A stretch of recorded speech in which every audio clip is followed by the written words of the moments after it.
gumagano na siya. Pagkapot ng ano, gumano na siya ng gumanon. Tumitig na sa amin, gumano na siya ng gumanon. Eh, may tricycle pa nga sa harap. So, tuloy pa rin ng ganon niya. Hindi ko na natiis. So, inano ko na siya. Tutoy, sandali. Ba't kami inaano? Ang tawag doon?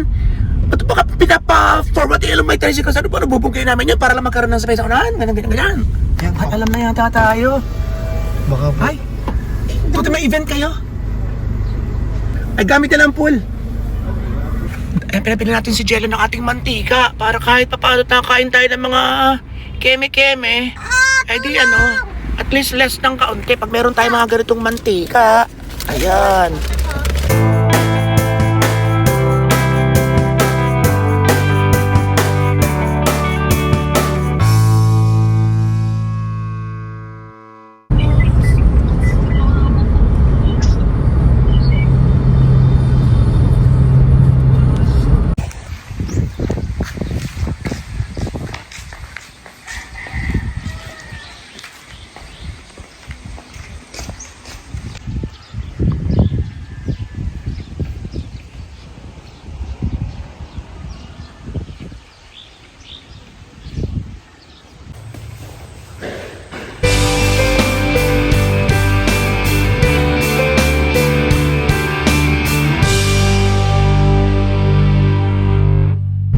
Hello po, andito kami ngayon sa bukid at ito yung karugtong ng ating vlog kahapon. Papunta kami ngayon kasi kaibigan natin na may-ari ng Villa Agida. Proud. Si Maring Lilian. And, welcome daw tayo dun sa kanyang, sa kanyang pool, sa kanyang resort. And, balak naming makipag-ugnayan lang doon sa namamahala doon para bukas kasi ngayon hapon na, mag-aalas 3 na yata. Ay medyo bitin. So kausapin ko na lamang yung nagmamanage doon na bukas kami kung wala silang malaking event and then maliligo kami. Siyempre kasama kayo.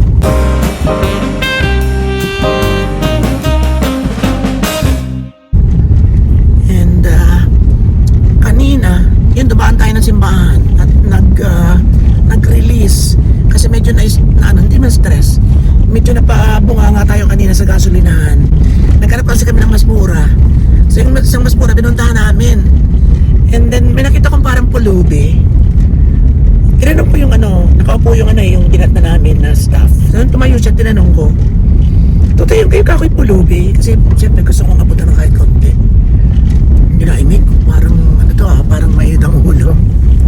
Tapos yung Tutoy, yung arangisari, parang gusto ko lang Tutoy, sigurado kung ayan, pulubi. Kung yan, nahimingi ng limos. Ay, hindi yata ho. Yan, di okay lang. Baka hindi niya kilala, baka napadaan lang doon. Or baka hindi talaga. Tapos maya-maya, ay di kinausap ko na siya. Anong Tutoy, ang amin ay unleaded, 500 lang. Ayun. Tapos andiyan ka si baby. Yun, so, na naman tayo. Kilala na naman natin yung may-ari ka klasiko. Kumari ko pa. Wala na sa Maynila. Yan, nasa Maynila daw. So okay na ulit. Ano ba yung nabuksan yung topic. So gusto ko na pag-converse para ma-release. Para ako mukhang walang tao, kami lang. Walang ibang customers. So para lang, malight up yung moment. Mahilig ako gano'n nakapag-converse ang konti. Pero sa lubong na yung kilay niya, nung tumayo pa lang siya nung una, bago ko pa itanong yung pulubi, parang medyo, itong batang to may problema siguro. Yun nga yata nag-udyok sa akin para i-lighten up yung day. Eto na. Ay, may dumating na isa. Yun, may bago ng, lumabas. Oy, Robert, kilala ko pala, dating photographer sa isang kolehiyo dito na kung saan ako dati nagdidirect ng mga beauty pageants. So siya yung kinukuha kong taga-picture bukod sa isa pa. Yun. So nagkakumusahan ka konti, ganyan-ganyan. Habang inaano niya yun, di ba nakakabala wala pang ibang tao. Habang inaasikaso niya yung gasolina namin. And then sila naman, yung kausap ko, inaano rin ng isang tao, yung gasolina. And then yun, natapos na. E di, binigay ko na yung pera. Tapos, bumalik.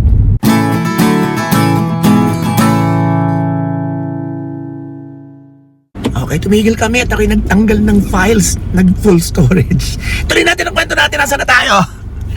So, dun sa Humingi na ng resibo dito. Humingi na resibo. Okay, eksakto, may dumarating na. Dun, medyo na gano'n siya siguro na, yan na naman. E di, kwentuhan ulit kami. Habang may tricycle na sa likod. Bumalik, inabot sa akin. Ayun.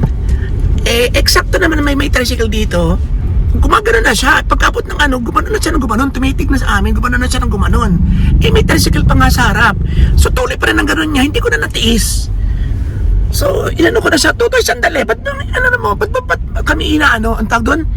Ba't ba pinapa-forward yung may tricycle? Saan ba nabubungkay namin yun para lang magkaroon ng sabay sa unahan? Ganyan. Nagbunga ako. Pero sa ending, medyo may konting touch ng parang light touch. Na tipong, ay mataas na nga ang gasolina mainit ang ulo mo, Utoy Parang gumana na ako. Ay, may tao. Tsaka yung tricycle sa likod, syempre narinig nila yun. Ibig sabihin kung yung mga ganong moments, kapag merong naka-capture na may video, alam nyo agad sinong kontrabida? Ako. Diba? That's why this is one way of telling you na hindi tayo pwedeng basta mag-share na lang ng video na hindi naman natin naumpisahan dahil lamang sa nagustuhan natin o dahil lamang na inisay doon sa nandun sa video ay iaano na natin, i-share na natin ang i-share without knowing the root cause of it all, diba? So it would distract that person na hindi ba natin alam kung ano talaga nangyari, kung siya ba talaga yung mali. Kung ako makagaya ko, hindi mo nakamali ito. Mali yung aking way, siguro nabunga ako, hindi na lang ako. Kung bumaba naman ako, lumapit at siya naman tuti ba't naman ganun? Baka naman sabihin aggressor ako, di ba? Na parang nakakabara ako. Baka mamaya, parsakan ako ng gasolina sa bunga. Di ba? So that's the best way. Sabihin nila ng ganun, exact. Siyempre, yung dala ng moment na medyo, ano ba to? Medyo may konting galit na rin ako, nainis na. Yun. So, bukod sa talaga naman lagi tayong dumadaan kay Padre Pio at syempre medium lang si Padre Pio kay Papa Jesus Christ tayo humingi ng yun ay para humingi ng kagalingan sa ating mga karamdaman. Ayun na rin kasi para ma-release yung aking konting inis kanina. Yun, i-share ko lang sa inyo. Tao lang. Ayan, so ngayon malapit na kami dun sa swimming pool at syempre hindi ko na po nakita nyo na yan. Pero, basta wag lang kayong kakalasama lang kayo. Dito kami nagkahalo-halo ng bakasyon ng election din. Tinalo nga lang yung kandidata namin. Pakalawa ka nun.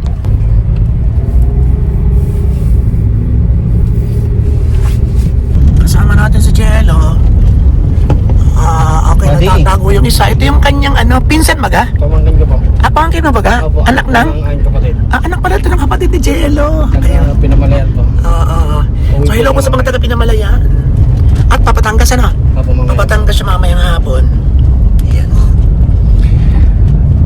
So yan, malapit na kami sa resort ni Maring Lilian. Thank you very much Maring Lilian.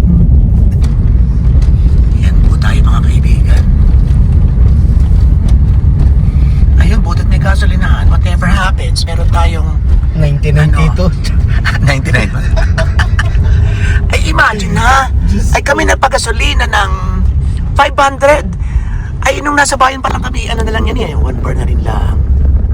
Bumagsak na agad. Ayan, malapit na tayo. Okay, ratsada na, ayan na. Ayan na po tayo, ayan. Ayan ang resort. Wow. Villa Águeda. Bukas pa gayon? Sarado rin Parang bukas dito. Parang bukas pa. Okay, doon na tayo sa kabila. Ayan, medyo bukas. Bubuksan. Okay, dito na lang muna ito tayo. Huwag na muna ito tayo kaya. Busina At dito. baka may... Sige, busina ka na rin. Yan, alam na yata tayo. Baka po. Ay, buti may event kayo? Ay, gamit na lang pool.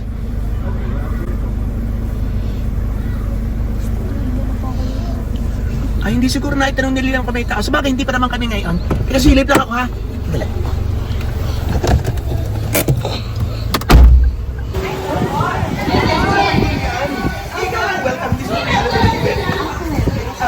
Tama kasi bala ko talaga bukas ng umaga. Bukas meron. Ang meron ba yung oras? Yes po, ganun po oras, 10 to 5 p.m. Ay, ano gano'n? Anong kaibigan na rin. Ano po yan? Sila. Opo, taga-kapital yun. Papakwento ako. Meron din pala bukas. Opo, hanggang Sunday, sir. Hanggang Sunday. Lunes pa pala tayo pwede. Lunes po, available po tayo. Apo. O sige, darling. Okay, salamat sige ha. po. Ingat po. Thank you po.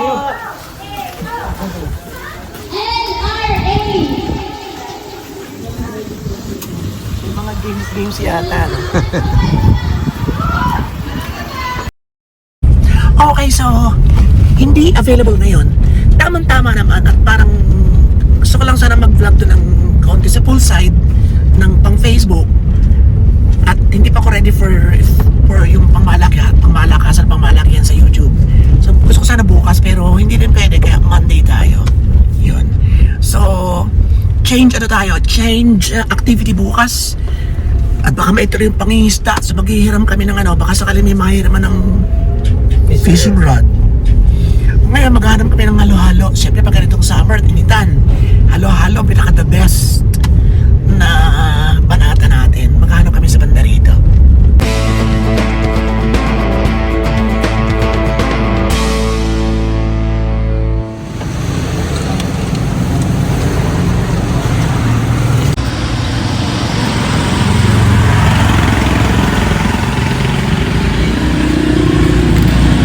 Thank you. Wala nang sukle, no?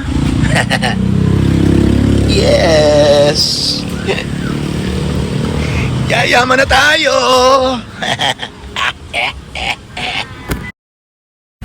Pinapili natin si Jello ng ating mantika para kahit papaano nakakain tayo ng mga keme-keme. Eh di at least less ng kaunti pag meron tayo mga ganitong mantika. Ayan. O medyo mahal, pero at least ay yun. 23. Si Doña Elena. Yan. Okay. Papaluto tayo mamaya ng anong tawag doon? Letter P. Puchero. At least ang mantika natin ganito. Hi, guys. Okay. Ano? Hello. Ah! Ano ka ba?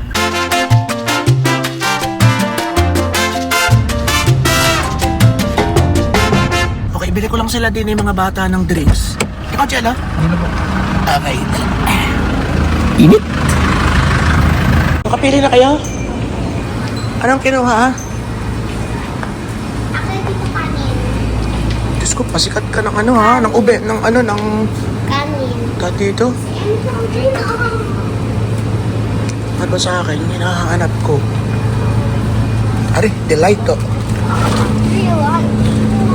Dito tayo. Ikaw ano sa iyo? Honey butter. Okay. Okay, so yan. Nagsisisirya sila. Ayan. So, maraming salamat sa mga sama-sama sa ating bawat kembot. At sana na lang ulit sa amin bukas o sa isang araw. Stefan, na bata sa nga rin ko sa mga sa buhay lahat ng Pinoy sa masulog ng world. Pathology pa more and more and more.